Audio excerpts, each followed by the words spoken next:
সুবিধা হয়েছে আমার, আমি তো প্রতিমা তো কারিগর বেশি দরমহা দিয়ে বনাই রাখি। এতিয়া কাস্টমারের হাতত নাই পয়সা, লকডাউনের কারণে কোনো রকম পূজা করবো, কিছুমান কমিটি আছে পূজাই করবো না খুঁজে। যেটা যাওয়া বছর আছিল 15,000, এবার দিয়ে আছে মোক 12,000। এবারে 3,000 টাকা এমন লস। এবারে ফেরত দাম বেশি, মাটির দাম বেশি। লস হওয়ার কারণটা হল লকডাউন, আরও এইভাগে মানে মানুষ হাতত একদম পয়সা নেই।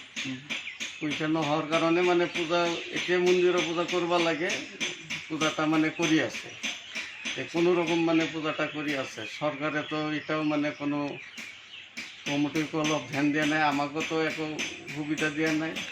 আপনি মঙ্গল সরকার তো তথাপি 15,000 করে প্রত্যেক কমিটি দিয়ে আছে।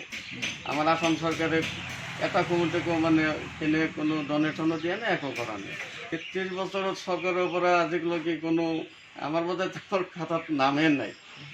কি আমার সরু জায়গায় ইয়াতে আর কি নজর দেবো?